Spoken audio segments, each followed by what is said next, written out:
എല്ലാവർക്കും പുതിയൊരു വീഡിയോയിലേക്ക് സ്വാഗതം.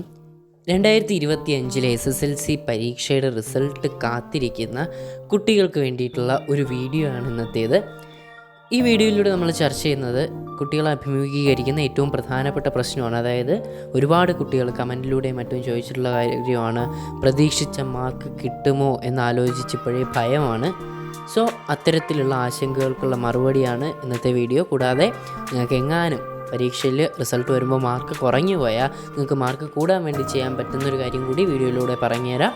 വീഡിയോയിലേക്ക് കിടക്കുന്നതിന് മുമ്പായി ഇതുപോലുള്ള കൂടുതൽ വിദ്യാഭ്യാസപരമായ അറിവുകൾക്കും വാർത്തകൾക്കും മറ്റ് എല്ലാവിധ ക്യൂസ് വീഡിയോകൾക്കും വേണ്ടി നമ്മുടെ ചാനൽ മറക്കാതെ സബ്സ്ക്രൈബ് ചെയ്യണേ. നമുക്ക് നേരെ വീഡിയോയിലേക്ക് കിടക്കാം.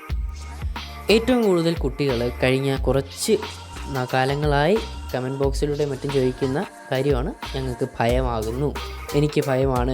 ഈ ചാനലിൽ തന്നെ കിടക്കുന്ന ഈ വർഷം അപ്ലോഡ് ചെയ്ത പല വീഡിയോകളുടെയും താഴെ കമൻറ്റ് ബോക്സിൽ കുട്ടികൾ ചോദിക്കുന്നുണ്ട്, ഭയമാകുന്നുണ്ട് റിസൾട്ട് ആലോചിച്ച്.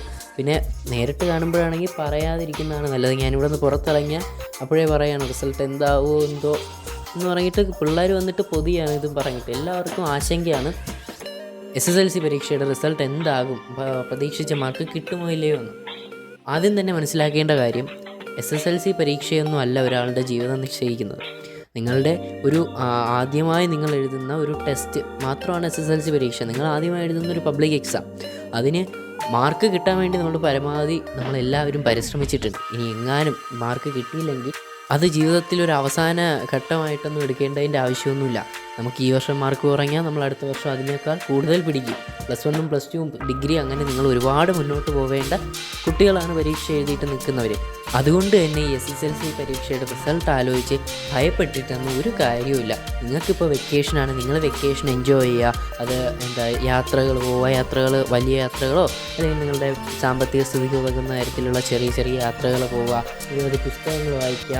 അങ്ങനെ നിങ്ങൾ വെക്കേഷൻ നന്നായി എൻജോയ് ചെയ്യുക. അല്ലാതെ വെറുതെ ഇതും ആലോചിച്ച് ടെൻഷൻ അടിച്ച് കിടന്നിട്ടൊന്നും പ്രത്യേകിച്ച് കാര്യമൊന്നുമില്ല. റിസൾട്ട് വരാൻ നേരത്ത് വരിക തന്നെ ചെയ്യും. ഇനി അടുത്ത കാര്യം, SSLC പരീക്ഷയുടെ റിസൾട്ട് വന്ന ശേഷം നിങ്ങൾ പ്രതീക്ഷിച്ച മാർക്ക് കിട്ടിയില്ലെങ്കിൽ എന്ത് ചെയ്യും?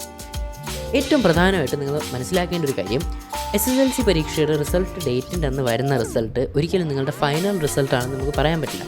ഒരു വിഷയത്തിന് നിങ്ങൾക്ക് പ്രതീക്ഷിച്ച മാർക്ക് കിട്ടിയില്ല എങ്കിൽ നിങ്ങൾക്ക് ആദ്യമുള്ള ഓപ്ഷനാണ് റീവാല്യുവേഷൻ കൊടുക്കുക എന്നുള്ളത്. അത് നിങ്ങളുടെ സ്കൂൾ വഴി ഒരു നിശ്ചിത ഫീ ഉണ്ടാവും.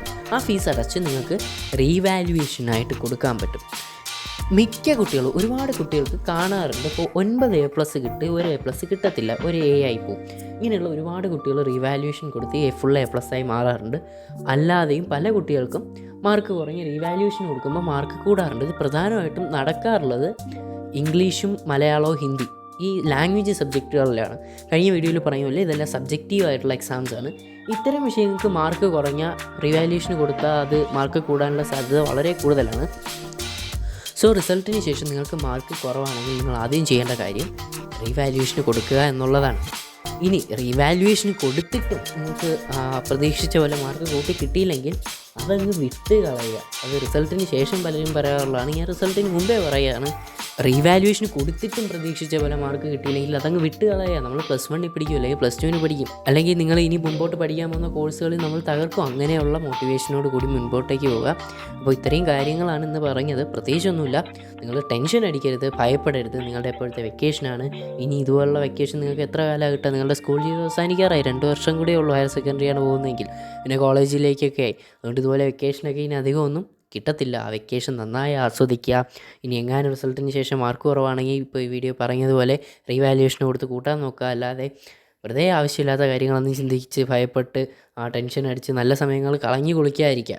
ഓക്കെ, അപ്പോൾ ഇത്രയും കാര്യങ്ങളാണ് ഇന്നത്തെ വീഡിയോയിലൂടെ പറയാൻ ഉദ്ദേശിച്ചത്. ഈ വീഡിയോ നിങ്ങൾക്ക് ഹെൽപ്ഫുൾ ആയെങ്കിൽ തീർച്ചയായിട്ടും ലൈക്ക് ചെയ്യുക. നിങ്ങൾക്ക് ഈ ചാനൽ സപ്പോർട്ടീവായിട്ട്, നിങ്ങൾക്ക് മുൻപോട്ട് പോകാൻ ഉള്ളൊരു സപ്പോർട്ടായിട്ട് ഈ ചാനൽ തോന്നുന്നുണ്ടെങ്കിൽ മാത്രം നിങ്ങൾ ചാനൽ സബ്സ്ക്രൈബ് ചെയ്യുക. നമ്മുടെ 1K സബ്സ്ക്രൈബേഴ്സിലേക്ക് എത്രയും പെട്ടെന്ന് നിങ്ങൾ എത്തിച്ചു തരിക.